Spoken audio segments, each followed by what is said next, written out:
Allahu Allahu Allahu Allah. Bismillahirrahmanirrahim. Assalamualaikum warahmatullahi wabarakatuh.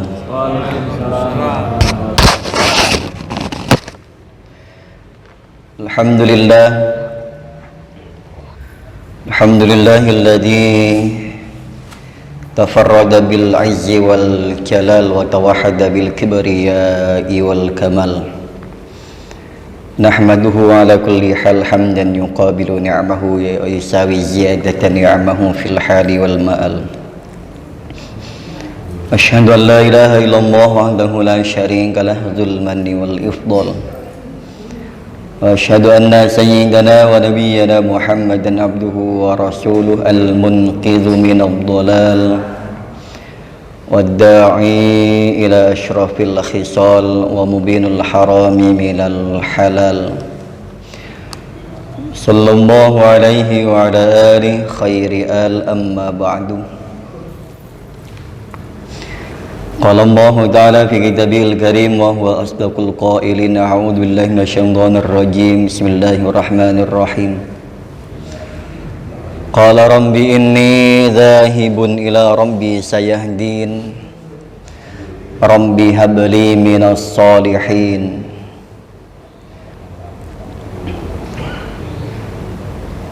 Falamma balagha ma'ahu as-sa'yu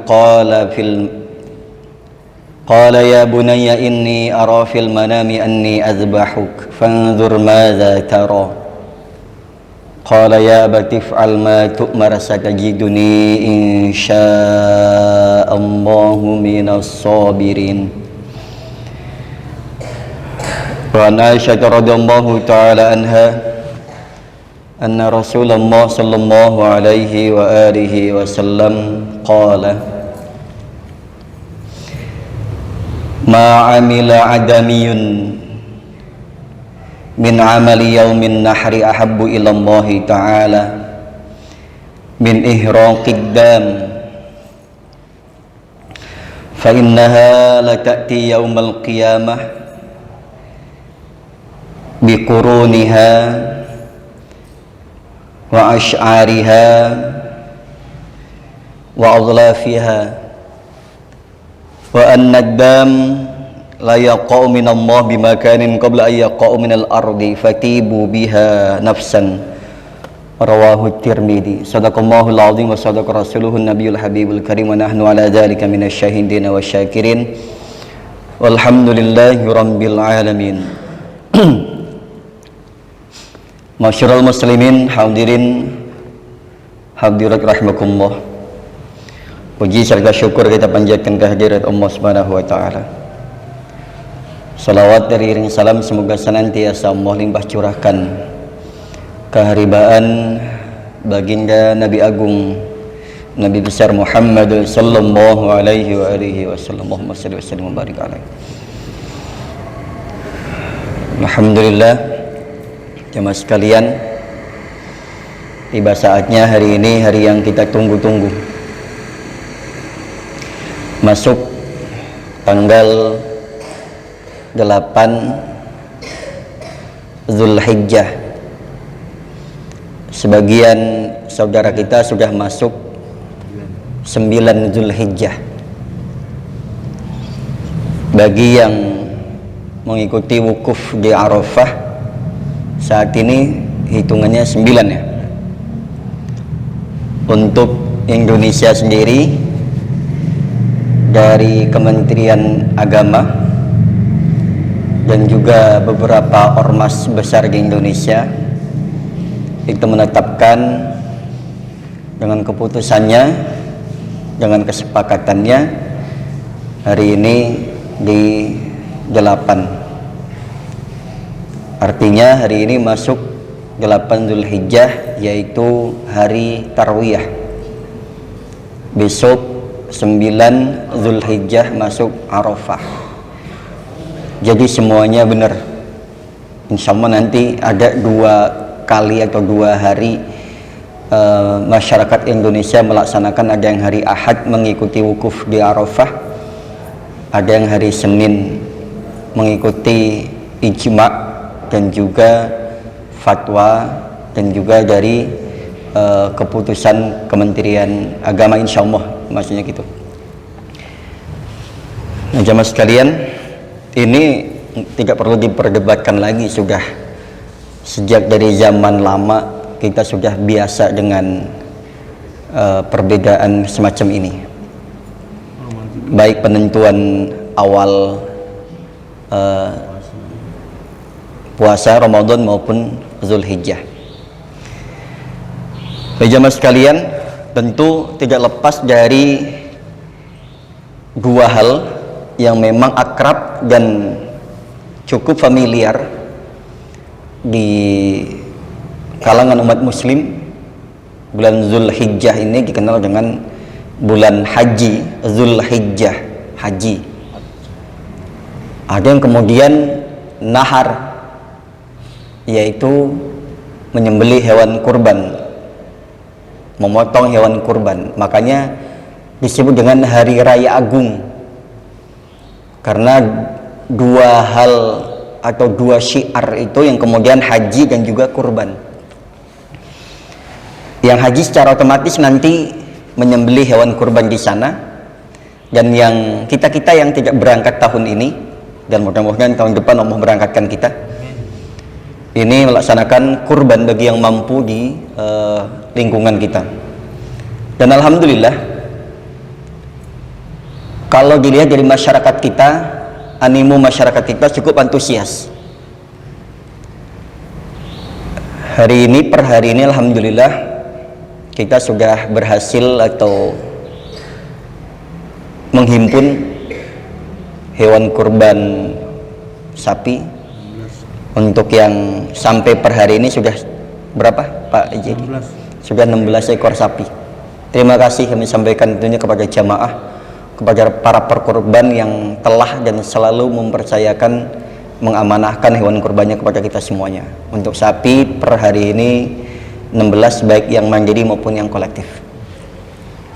Dan kita niatkan sebagai pengurus masjid dan juga panitia ikhlas lillahi ta'ala melayani jamaah, melayani umat. Ini jamaah sekalian, berkaitan dengan kurban yang ini melanjutkan yang kemarin ya Pak, bagaimana sang pelopor itu sendiri adalah Nabiullah Al-Khalil, Nabiullah Ibrahim, yang kisahnya luar biasa dari mulai beliau kecil sampai dengan beliau kemudian Allah sampaikan sampai dengan selesai tugasnya.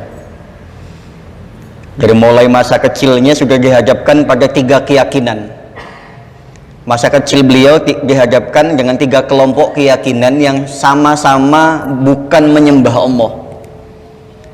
Satu kelompok di sana menyembah berhala, patung-patung.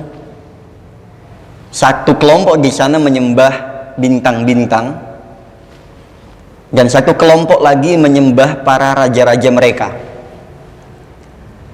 Bisa dibayangkan keyakinan saat itu akan seperti apa hancurnya ketauhidan di negara saat itu, di bumi saat itu. Bagi orang yang satu circle, bagi orang yang satu pemahaman, itu nggak masalah, karena memang keyakinannya begitu. Sebagian menyembahnya patung. Yang ironisnya patung itu adalah buatan tangannya sendiri. Di sisi yang lain adalah menyembah bintang-bintang.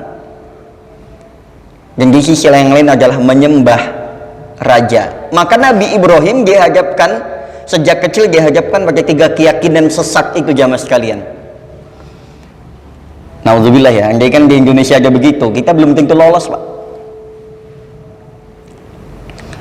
Andai kan di Indonesia kita dihadapkan, dilahirkan di komunitas, di kalangan kelompok yang memiliki keyakinan tidak menyembah Allah, apa jadinya kita saat ini? Kudu nyari temen. Kalau yang nggak satu keyakinan, ikut komunitas yang mana bingung. Masjid saja kita masih milih-milih. Ada yang nyaman di Taubah, ada yang nyaman di sebelah, ada yang nyaman yang jauh di sana, bukan karena faktor jauhnya, tapi ketemu dengan orang-orang yang sama umurnya, komunitasnya, keyakinannya, daerah asalnya, nyaman. Ada yang nyaman dengan imamnya, nyaman dengan muazinnya, nyaman dengan kegiatan hariannya, macam-macam. Ada yang enggak lah, nggak ada pilihan lain karena ini paling dekat misalkan gitu.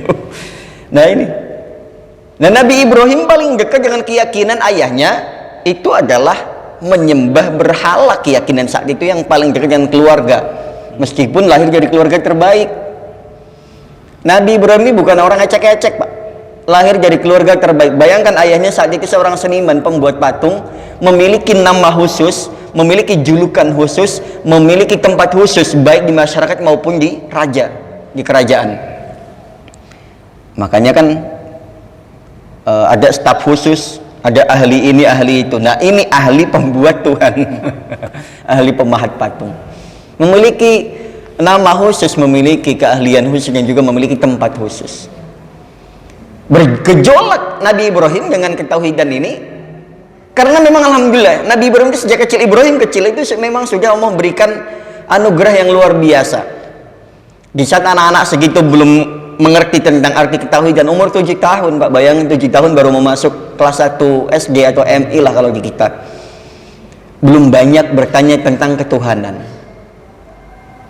ya kan? Masih terboy dengan ayunan, masih dengan main. Apalagi anak-anak zaman sekarang 7 tahun nge-game handphone, kalau kita nggak ngawasin, habis waktu mereka buat itu. Karena apalagi sekarang nangisnya lagi kejar kayak gimana, kasih handphone diem. Itu uniknya tuh anak-anak sekarang gitu. Memang membantu meringankan beban orang tua lah yang ngurusnya, sehingga kalau ada alasan sekarang ada orang tua yang baby blues itu yang karena faktor memiliki anak nggak siap mengurusnya. Padahal anak sekarang itu anak bayi aja lagi melot, lagi nangis kayak gimana. Kalau dulu kan dikasih ASI, sekarang dikasih handphone diem loh, Pak. Apalagi ada game. Iya, bahkan mereka seharian itu bisa anteng loh. Kalau nggak suruh makan ya nggak makan. Ibrahim kecil 7 tahun, masih berusia yang kanak-kanak, yang kemudian beliau diilhami oleh Allah untuk memiliki mendapatkan hidayah dan juga futuh dari kecil. Artinya beliau tidak pernah syirik. Satu-satunya tindakan yang menurut beliau itu salah itu adalah ketika beliau masuk gua tadi itu, masuk gua, kemudian malam hari tiba muncul bintang, beliau mengatakan hada Robbi, ini Tuhanku. Mungkin masih baru mengkira-kira, tapi bagi orang yang urusan tauhid itu salah. Tuhan tuh nggak bisa dikira-kira gitu, nggak bisa ditebak-tebak. Padahal saat itu Nabi Ibrahim sedang mencari jati diri ketuhanannya nih seperti apa. Falamma afala qala la uhibbul afilin, ketika sampai waktunya bintang itu kemudian tenggelam, Nabi Ibrahim bilang, saya nggak suka yang tenggelam. Tuhan tidak mungkin tenggelam karena Tuhan selalu eksis, ya kan gitu kan. Maka kemudian melihat falamma ra'al qamara bazi, oh ini lebih besar daripada sebelumnya. Begitu sama. Beliau katakan mungkin ini Tuhan saya. Satu peristiwa itu aja. Kemudian sampailah selesai malam itu, beliau nggak puas dengan mengatakan Tuhan itu jadi mulai rembulan, kemudian bintang, kemudian rembulan, yang kemudian tenggelam, sama-sama tenggelam di pagi hari. Pagi hari muncul matahari. Falamma ra'a syamsa bazighatan qala hadza rabbi hadza akbar. Oh ini lebih terang, lebih menyilaukan, sinarnya lebih terang, menyinari bumi seluruhnya. Ini Tuhan saya. Qala hadza rabbi. Tetapi pun sama, falamma afalas qala ya qaumi. Kemudian selesai matahari itu tenggelam di sore hari, beliau kembali mengatakan nggak mungkin. Tuhan juga nggak mungkin. Masa Tuhan cuma sehari aja, dari mulai pagi sampai sore? Ada sip-sipan. Maka kemudian beliau mengatakan inni wajjahtu wajhiya lilladzi fataras samawati wal arda hanifa wa ma kana minal musyrikin. Akhirnya menyatakan bahwasanya saya berserah diri, saya hadapkan wajahku pada zat yang menciptakan langit dan bumi, dan saya bukan termasuk orang yang musyrik. Coba jemaah sekalian bayangkan. Nah setelah itu kembali ke kaumnya dengan peristiwa-peristiwa yang kemarin diceritakan itu. Nah oke, Kemudian Nabi Ibrahim selesai berdakwah, kemudian kemarin dibakar kan? Sampai di pembakaran, dibakar ini bukannya malah terbakar, tapi malah api ditunggu setelah sekian lama di Manjanik itu ya, yang tempat untuk pembakaran event-event besar itu ya. Maka Nabi Ibrahim, apinya padam, Nabi Ibrahim muncul justru dengan keadaan yang kedinginan, seger. Kenapa? Karena sebelumnya menyampaikan ya narukuni barda wa salaman ala Ibrahim. Tidak yang mustahil Pak. Bagi Allah itu yang panas bisa jadi dingin. Jadi artinya kalau nanti naudzubillah ya, andaikan suatu saat nanti di akhirat Allah tentukan kita untuk mencicipi neraka, bisa nggak Pak api neraka itu nggak panas? Bisa, Allah berkehendak. Andaikan Allah, wahai hambaku kamu dulu bermaksiat, silakan masuk neraka. Kalau mau bilang ya narukuni bardawa sama Ibrahim, bisa jadi api itu juga dingin. Makanya neraka ada yang panas, ada yang gelap banget, ada yang dingin banget. Panas banget mematikan, dingin banget juga mematikan. Gelap banget juga mematikan. Tapi bisa saja bagi Allah kalau memang Allah ridho, kita ridho dimasukkan ke dalam neraka karena dosa kita, Allah ridho memasukkan ke dalam neraka, ternyata Allah ridho dengan mengatakan wis cukup sebagai syarat saja. Bisa kan, harusnya begitu. Dosa kan harus ditebus, harus dicuci. Maka bisa jadi atas izin Allah, bahasanya formalitas. Bisa jadi Pak, kalau mau menghendaki. Buktinya di Ibrahim kasusnya demikian. Bukannya kepanasan malah kedinginan, malah justru orang-orang menyaksikan pembakaran itu malah justru mukanya pada gosong. Bayangkan sekian lama pembakaran itu, kalau di acara umat yang lain itu, umat sebelah, kalau pembakaran cukup lama meskipun menggunakan alat, paling tidak 30 sampai 60 menit lah, 1 jam.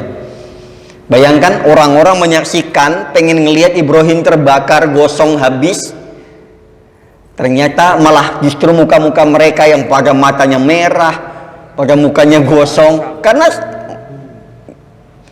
dengan berapa lama itu mereka memandang api, pengen menyaksikan bagaimana gejolaknya Ibrahim dibakar ini, pengen teriak-teriak minta tolong, ampun dan lain sebagainya. Nah ini jamaah sekalian. Tapi ternyata Nabi Ibrahim, selesai dakwah, sekarang berkaitan dengan kurban. Kisah kurban ini juga sangat heroik Pak. Bagaimana sabab musababnya? Dulu kila sababu dzabhi Ibrahim Ismail. Ini beliau kisahkan annahu qarba alfa syatin wa salasumiati baqaratin wa mi'atu badanatin fi sabilillah. Nabi Ibrahim secara ekonomi bukan orangnya nggak mampu Pak. Beliau bahkan kalau mau minta dimampukan model kayak apa bisa, seorang nabi, tapi beliau tidak pernah fokus dengan materi, dengan duniawi. Tapi beliau pernah berada di puncak karirnya juga, puncak materinya beliau pernah memiliki. Bahkan beliau dikisahkan pernah berkorban itu alfa syatin, 1000 ekor kambing, wasala sumiati badanatin, dan 300 ekor unta, wa mi'atu badanatin, dan berkorban 100 ekor 300 ekor lembu sapi dan 100 ekor unta.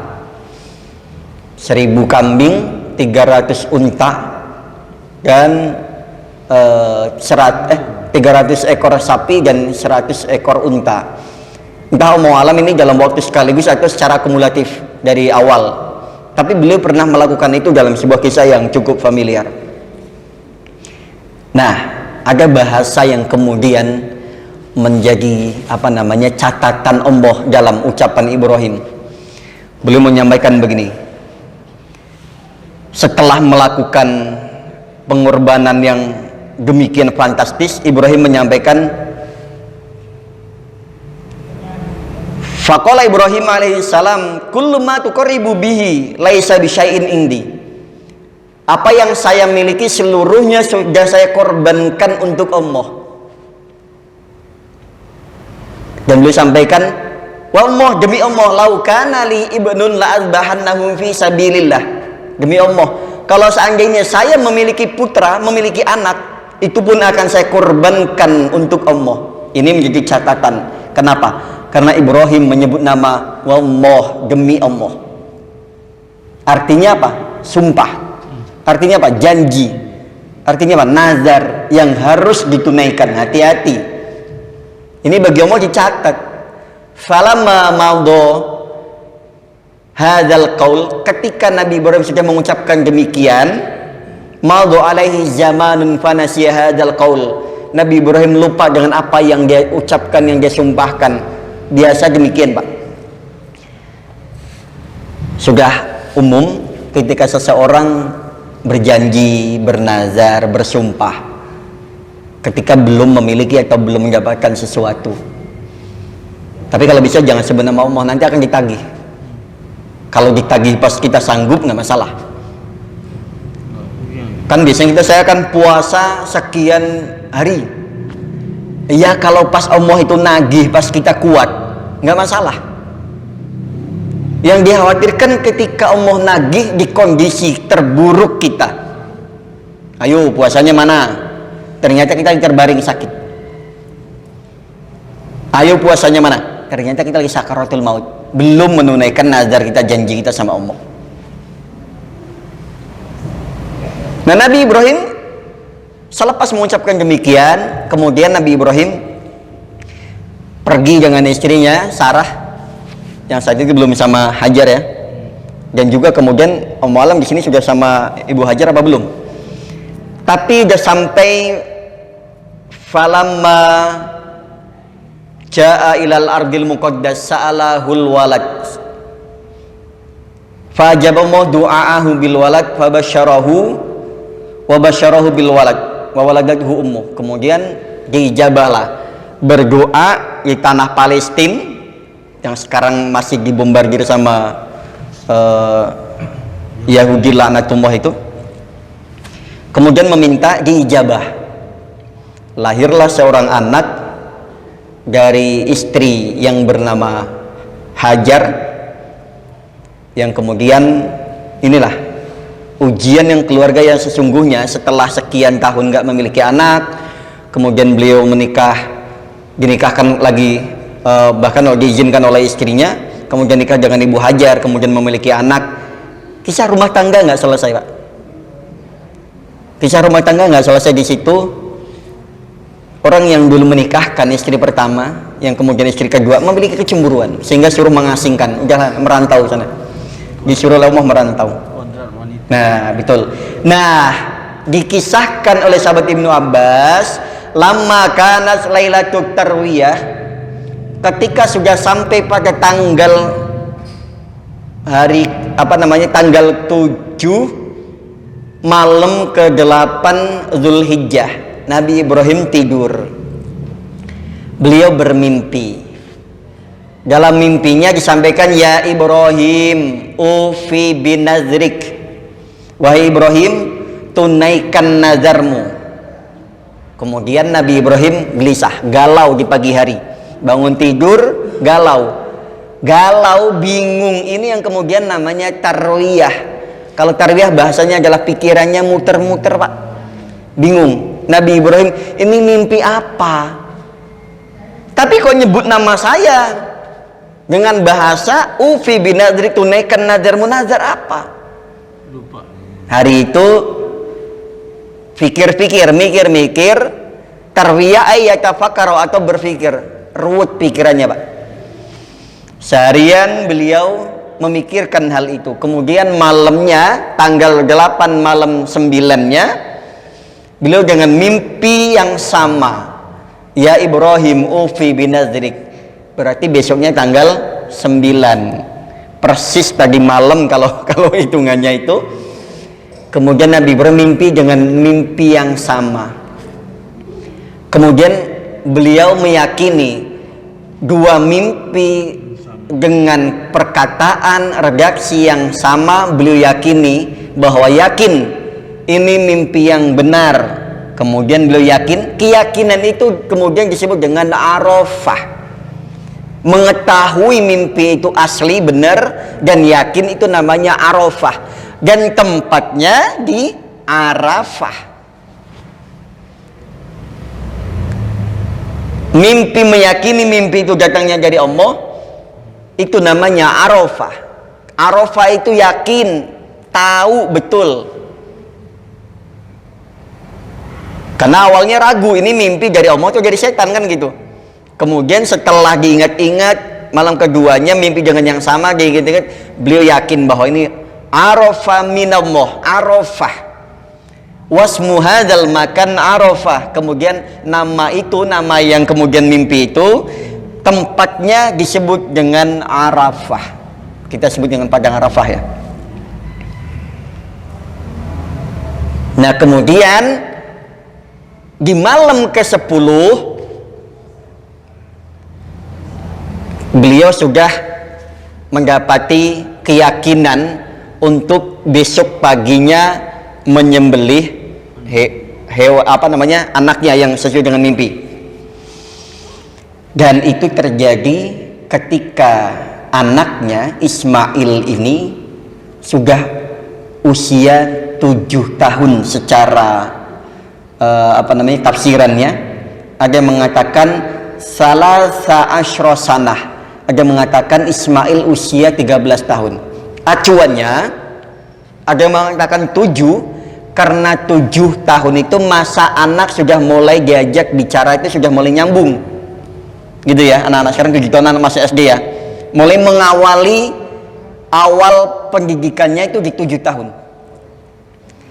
13 tahun kenapa? Masa anak-anak laki-laki baligh gitu ya.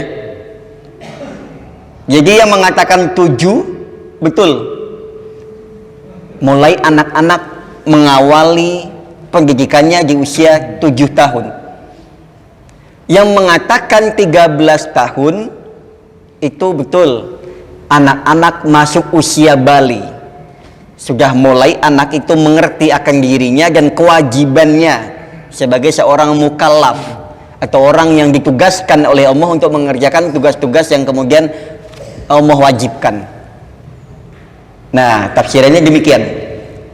Mimpi itu terjadi, kemudian tanggal 10 Nabi Ibrahim sudah tekad bulat fahamma binahrihi untuk melaksanakan naharnya, pemotongan sesuai dengan instruksi atau mimpi itu. Walida sumian nahar, maka hari itu disebut dengan hari nahar atau hari kurban. Awal muasalnya demikian. Tarwiyah di kegalauan kebingungan, Arafah sudah menemukan jawaban, nahar sudah mau melaksanakan pemotongan, itu disebut dengan nahar. Gitu ya. Nah, kisah yang heroik pun kemudian terjadi. Falamma rada yadhaba bi Ismail alaihi salam ila nahri, qala Ibrahim alaihi salam li Hajar wa hiya ummu Ismail alaihi salam, albisi waladaka Ismail ahsana thiyabih fa inni dhahibun bihi ila diyafati, fa albisatu ummuhu wa duhinatuhu wa rujilat sya'ru ra'sihi, fahamal Ibrahim alaihissalam hublan wa sikinan wa dhahaba ma'ahu ila janibi mina, wa lam yakun iblis alaihi la'nah min yaumi khalaqahum mau ashwal wala aksar taraddadan minhu fi dhalikal yaum. Fakana Ismail alaihissalam ya'uddu amama abihi, faja iblis yaqul li abihi ala tara intigala qamati wa husna suratihi wa latafati siratihi wa latafati siratihi. Ini jemaah sekalian, kisah yang kemudian tanggal 10 itu Nabi Ibrahim menyatakan untuk melaksanakan menunaikan mimpinya. Ibrahim mengatakan kepada istrinya Li Hajar, bahasanya beliau tidak cerita Pak. Rupanya kalau di sini ya, beliau nggak cerita tentang mimpi itu untuk menyembelih anaknya, karena dia yakin tidak ada satu pun ibu di dunia ini yang tega kalau ada ayahnya bilang saya mau menyembelih anakku. Yakinlah, mau sesolehah apapun bahasanya, kalau dipamitin ayah mau pergi ya, mau ngapain ya, mau menyembelih anak. Ayah semalam mimpi, apalagi orang-orang zaman sekarang, pamitnya kemana, perginya kemana, nyampainya kemana, pulangnya jam berapa nggak tahu. Nah ini, padahal Nabi Ibrahim orang yang nggak pernah bohong, yang setiap perjalanan hidupnya tidak pernah karena ambisi nafsunya, selalu dituntun oleh Allah, hingga akhirnya mengatakan kepada istrinya, mah bahasa sekarangnya, albisi waladaka Ismail ahsana siabi, mah tolong pakaikan Ismail pakaian terbaik. Tapi di luar dugaan, istrinya ini ternyata lebih taat dari perkiraan, Pak. Setiap suaminya ngomong selalu bilang siap Pak, siap Abah, nggak pernah bilang buat apa, mau ngapain, kemana. Nggak kayak istri sekarang, Pak. Kita pamit aja banyak banget pertanyaannya, mau kemana sih, mau ngapain. Ini nih Bu Hajar ini, kalau Nabi Ibrahim bilang, ma, Umi tolong pakaikan Ismail pakaian terbaik, saya mau pergi menuju jamuan undangan dari Allah. Itu bahasanya, bahasa Ibrahim halus, siap. Ya ambillah pakaian terbaiknya, disisirin rambutnya, warajila sya'ruhu waduhinat, kemudian dikasih minyak wangi, pakaiannya kasih minyak wangi, badannya, rambutnya disisir, ganteng itu anak, ya Allah, namanya anak Arab bukan anak Indonesia. Ya Bapak kalau boleh lihat nanti anak yang di Palestina cakep-cakep itu, apalagi Nabi Ibrahim ini anaknya peranakan ya. Palestina sama mana Pak? Bu Hajar? Mesir ya? Bu Hajar Mesir, Nabi Ibrahim asalnya Irak ya? Udah kebayang tuh, itu peranakan dari, kalau apa namanya, lain, wajahnya jauh dari anak-anak Indonesia. Jadi ganteng, disisirin, udah. Akhirnya Nabi Ibrahim membawa anaknya, tapi di sakunya ini ada tali tambang, tali dan juga hublan wasikinan, bawa pisau dan juga tali, di luar sepengetahuan Ibu Hajar. Dan Ibu Hajar nggak rewel, rewelnya cuma sekali pada saat ditinggal ketika di apa namanya yang sebelum Zam-Zam itu, di padang, yaitu padang pasir ditinggal, cuman itu yang ngomong, Pah mau kemana, mau pergi. 3 kali, kamu mau ninggalin aku? Iya. Beneran mau ninggalin aku? Iya. Ketiganya, beneran mau ninggalin aku Pak? Iya. Kenapa? Perintah Allah ya? Iya. Udah selesai, ya udah sana. Cuman itu aja rewelnya Ibu Hajar, karena tahu persis siapa Ibrahim. Istri yang tahu persis siapa suaminya, dia nggak akan rewel. Biasanya istri yang rewel itu karena suaminya yang mungkin barangkali memang yang pertama adalah bawaan istri, bawaan perempuan. Yang berikutnya mungkin barangkali suaminya pernah ada pernah ada catatan kurang baik, atau mungkin barangkali tidak bisa dipegang omongannya. Nah ini kemudian itu rewelnya cuma sekali itu aja. Selebihnya apa yang dilakukan nurut full.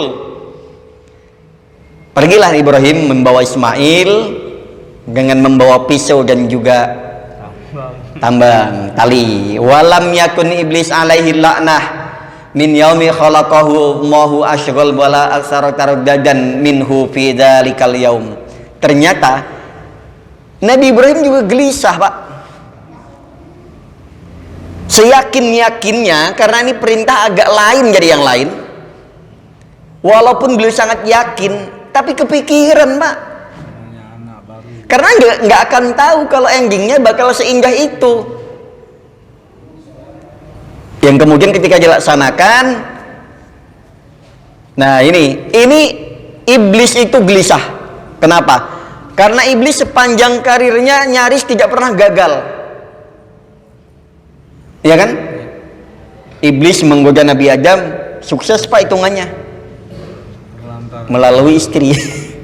Ternyata Nabi Adamnya sukses menjadi panutan. Tapi saat itu yang tergoda awalnya jadi istri. Oh, Nabi Adam itu Pak, itu ketika nggak boleh mendekati pohon apa Pak? Kodi. Pohon kuldi itu Nabi Ibrahim benar-benar nggak mau, cuman istrinya yang ngerayu. Makanya kadang kita imannya kuat, tapi karena bujukan bisikan istri jadi terpengaruh. Itu bisa loh. Ya samping deh. Banyak tuh, makanya di keluarga kebanyakan yang terjadi adalah kemauan istri dan suami menuruti kemauan istri. Nabi Adam itu nggak mau Pak deketi buah karena udah yakin udah nggak boleh. Tapi Pak, pengen makan buah itu. Kan kita biasa istri pengen beli ini, pengen beli itu. Kalau nggak diturutin ngambek dengan gayanya gitu kan, ngambek gitu kan. Kalau nggak ngambek yang ngomel-ngomel, kita juga akhirnya nggak tega juga, daripada ribut ya udahlah ngalahin. Akhirnya apa? Setiap kebanyakan yang terjadi dalam rumah tangga, yang terjadi adalah maunya istri. Kita pengen anaknya mondok nih ceritanya. Ini kisah pribadi, nggak tahu siapa. Tapi istri bilang gak usah mondok lah, masukin sekolah aja yang islami. Ngalah juga kita. Mondok aja, nggak usah lah, nggak tega. Akhirnya apa? Nggak mondok juga. Kenapa? Kan istri nggak mau. Nah ini kisah nggak tahu kisah siapa, bukan kisah pribadi ya. Kita suami pengennya anak masukin ke sini, istri nggak mau. Ujungnya yang terjadi biasanya adalah kemauan istri. Kita simbol aja lah, simbolis aja kepala rumah tangga. Ujung-ujungnya apa? Yang kebanyakan terjadi adalah maunya istri. Daripada nggak kebagian? Daripada nah itu. Nah akhirnya iblis itu sepanjang karirnya nyaris tidak pernah gagal. Tapi ternyata iblis ketika menggoda Ibrahim ini ngedon Pak. Dengan pengalaman, segudang pengalamannya iblis, dari mulai pengalaman langit, pengalaman bumi, dia sudah punya semuanya. Tapi ketika menggoda Nabi Ibrahim, ceper dia Pak, ngeper juga dia rupanya. Sampai bilang Ibrahim, ala tara itidala qomatihi wa husna suratihi wa latafati siratihi. Ibrahim, kamu lihat gak? Ismail tuh lagi lucu-lucunya loh, lagi pinter-pinternya, lagi cakep-cakepnya, nurut banget sama kamu. Tahu saya, orang saya bapaknya. Nggak lihat apa tuh anakmu? Iya tahu. Anak seganteng itu, secakep itu, mukamu potong, mukamu sembelih. Jawaban Ibrahim adalah, betul saya tahu. Naam, walakin umirtu bidzalik. Saya tahu ini anak saya, anak yang saya idam-idamkan puluhan tahun lamanya, yang kalau dibandingkan dengan seluruh harta ada di muka bumi ini, saya lebih memilih anak saya. Tapi walakin umirtu bidzalik, tetapi ini perintah. Pantang mundur sejengkal pun kalau ini perintah jadi Allah akan saya laksanakan. Udah nggak berani ngomong lagi tuh. Orang kalau sudah dijawab begitu, telak Pak. Walakin umirtu bidzalik. Ini perintah. Perintah sholat, mau saya lagi malas kayak gimana pun harus saya jalankan. Mau saya lagi sesibuk apapun saya jalankan. Jadi nggak ada alasan kalau itu adalah perintah Allah. Nggak ada alasan lagi kerja lah, lagi sibuk-sibuknya kah, lagi ngapain kah, sholat, puasa dan lain sebagainya. Nggak ada alasan untuk membatalkannya kalau batalnya itu bukan karena syar'i. Kita kan banyak alasan. Ini itu. Macam-macam. Sholat jamaah alasannya banyak banget. Suruh puasa alasannya banyak banget. Padahal sehat, seger.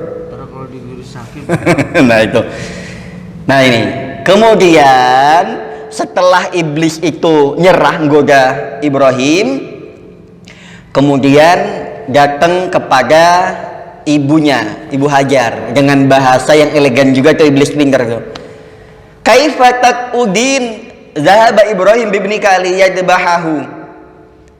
Datang kepada Ibrahim menyamar sebagai orang, Bu Hajar, kok bisa-bisanya sampai yang duduk manis anteng di sini, sedangkan suamimu Ibrahim membawa anak kesayanganmu Ismail pergi ke sana dengan membawa pisau dan juga tali untuk menyembelih anakmu.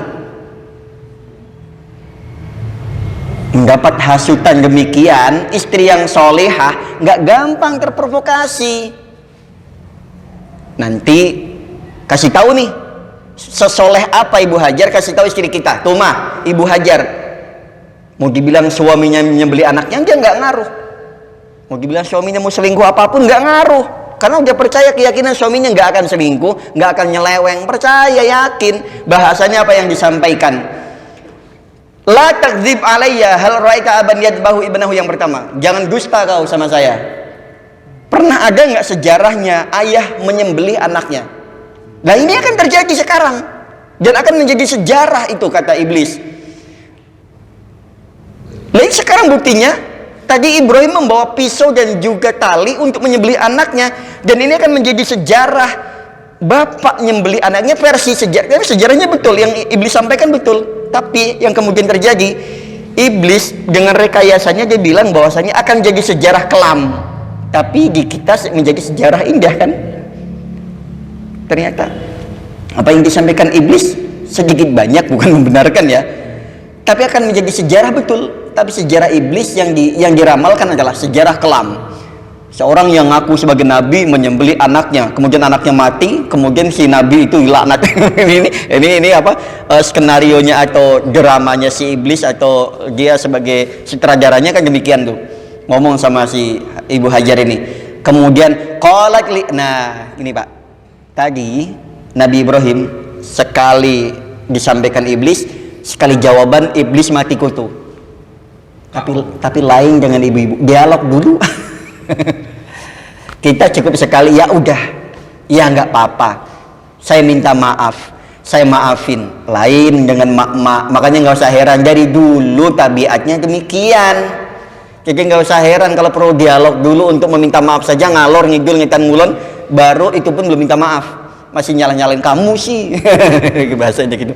Nah, kalau Nabi Ibrahim memang jadi dulu karakter perempuan demikian, sampai akhirnya dialog dulu. Kalau li ayyi syai'in yadbahu, untuk apa Ibrahim menyembelih anaknya? Qala yaz'amu annahu amarahu rabbuhu bidzalik. Lu emang enggak tahu Ibrahim itu memiliki keyakinan bahwasanya dia bermimpi untuk menyembelih anaknya. Dia enggak cerita iblis, tapi tahu tuh, Pak. Hebatnya tuh di situ, Pak. Untuk apa Ibrahim suamiku menyembelih anaknya, anakku Ismail? Qala yaz'amu annahu amarahu rabbuhu bidzalik. Dia mengira Ibrahim itu disuruh oleh Tuhannya melalui mimpinya. Nah, barulah jawaban si istri mengatakan, an-nabiyyu la yu'mar bil batil. Seorang nabi tidak pernah disuruh oleh Allah untuk mengerjakan kebatilan. Wa ana afdali amrihi ruhi, dan saya serahkan sepenuhnya urusanku pada suamiku. Nah, kesolehannya baru muncul saat itu yang tidak tertanding oleh istri manapun. Kalau sudah saya sepenuhnya yakin dengan suamiku bahwa dia tidak pernah diperintahkan dalam hal kebatilan, saya pasrah dengan apa yang dilakukan, pasti benar. Luar biasa, Pak. Makin yakin, makin senang jadi suami kalau sini yang begitu. Padahal tapi belum kedengeran loh. Tapi Pak masih dialog rupanya. Pakai pabiwa lagi. Tapi bagaimana dengan keadaan anakku? Falana Isa min janibiha jaila Ismail. Nah, begitupun dengan anakku, saya pasrahkan sepenuhnya pada ayahnya. No Pak. Pendidikan ibu seharusnya memang menyerahkan kepada suami, tapi dengan catatan suami yang betul-betul dipercaya. Kemampuan agamanya, kemampuan intelektualnya, dan latar belakang pendidikannya. Suami kalau sudah bisa menjadi imam yang betul-betul, istri menyerahkan sepenuhnya. Udah bagaimana ayah saja. Anak memasukin pesantren monggo, memasukin sekolah Islam terpadu monggo, saya nurut apa kata ayah, silakan, saya yakin itu yang terbaik. Tapi ini suaminya nabi, udah teruji. Kalau suaminya masih kayak kita masih kaleng-kaleng. Nah makanya wajar kalau masih agak ragunya, bukan agak, memang ragu sama kita gitu ya, wajar gitu ya, karena kita masih levelnya masih level kaleng-kaleng. Faqala innaka taf. Nah yang terakhir kemudian, ini belum sampai pemotongan ya Pak, masih dialog-dialog seputar itu sebelum penyembelihan. Sampai akhirnya iblis datang kepada Ismail. Ismail temuin, kenapa? Innaka tafrah wa tal'ab wa ma'abika hablun wa sikinun yuridu yadbahu. Nah Ismail, saya kasih tahu, kok kamu bisa nggak curiga sih sama ayahmu? Curiga kenapa? Kamu senang-senang aja, kamu happy-happy aja main-main sama ayahmu, lari-larian, kamu kadang ngejulin ayahmu, kan tak udah sama abihi. Kamu biasa aja, padahal ayahmu tuh lagi bawa pisau sama tali loh. Faqala la takdzib alayya lima yadbahani abi. Loh, kamu jangan dusta. Untuk apa ayahku mau memotong aku, menyembelih aku? Yaz'amu annahu amrahu rabbahu bidzalik. Sama dengan yang disampaikan kepada ibunya. Dia mau menyembelih, anak kecil kan senang diajak ngobrol. Apalagi dengan bahasa anak-anak juga sama. Kamu kok senang-senang aja sih mau disembelih sama ayahmu? Kan ayahmu bawa pisau, bawa tali. Lu jangan dusta kamu. Sama persis bahasanya, redaksinya. Ini anak ini nurunin karakter ibunya juga rupanya. Karena kebanyakan 24 jam anak-anak kita kebanyakan lebih banyak ketemu dengan ibunya. Makanya betul yang dikatakan bahwasanya ibu itu adalah guru pertama buat anak-anak kita. Madrasah terbaik itu rumah, guru terbaik adalah ibu. Sekali kita salah milih pasangan, anak kita akan mengikuti ibunya. Tapi kalau benar milih pasangan, anak cenderung ke ibunya. Bisa jadi itu dominannya ke ibunya. Nabi Ismail bilang, ketika iblis bilang yaz'amu annahu amra rabbahu bidzalik qala sami'na wa ata'na li amri rabbi. Allah, Pak, di luar dugaan si anak yang masih usia kecil ketika dibilang ayahmu tuh mau menyembelih kamu, dan dia menyangka bahwa ayahmu bermimpi, dalam mimpinya dia menyembelih kamu. Anaknya jawabannya, Pak, sami'na wa ata'na li amri rabbi. Saya dengarkan dan saya taati perintah Tuhanku. Astagfirullah, Masya Allah, Pak. Luar biasa nih anak kalau usia segitu. Ayah, saya sholat ke masjid, saya mau ngaji. Ya Allah, Pak, ini udah soleh segitu, Pak, nggak usah perlu di ini. Anak kita kalau sudah ada inisiatif untuk ke masjid sendiri, ayah pengen ke masjid, ini tandanya hidayah sudah muncul, Pak. Jangan dilarang, kasih tahu aja. Tapi ayah hari ini nggak bisa ke masjid nemenin kamu ya. Nanti di masjid jangan bercanda, jangan ganggu jamaah yang lain. Siap? Siap, ayah. Walaupun ke masjidnya cuman pengen main-main sama temen, nggak masalah, biarin. Walaupun kita lagi sibuk nggak bisa nemenin, lebih baik ya ditemenin. Kalau nggak bisa, nggak apa-apa. Kasih nasihat, kasih pegangan. Nah, ingat ya, di masjid kamu yang sopan, yang rapi, jangan berisik, jangan ganggu bapak-bapak. Siap ya? Ini hidayah loh, Pak. Di saat anak-anak seusianya lagi sibuk-sibuknya dengan kesibukan anak-anaknya, ternyata dia sebagian pikirannya, sebagian hatinya sudah bergantung di masjid. Ini yang nanti akan meneruskan kita. Nah, ini jemaah sekalian. Nah, kecilnya Ismail, sami'na wa ata'na rabbi falamma arada iblis ayyulqiya kalaman. Ketika iblis mau ngomong lagi, dilemparlah iblis itu mengenai pelipis kiri ya kalau nggak salah tuh. Akhadha Ismail alaihissalam hijron minal ardi faramahu bihi faqafa wa qa'ana al-yusra. Kena mata kiri, yang itu kemudian disebut dengan melempar jumroh, mengikuti, meneladani Nabi Ismail. Ini yang kemudian fa'aujaballahu alaina, kemudian Allah wajibkan atas jamaah yang pergi ke tanah suci itu, faromahu, untuk melempar batu itu, fawaqa'ina lusna. Ini kemudian apa? Fidzalikal maudi tardan lisyaiton waqtidaan bi Ismail bin Khalilur Rahman. Ini sebagai bentuk kita melempar setan dan juga mengikuti jejak Nabiullah Ismail alaihi wassalatu wassalam.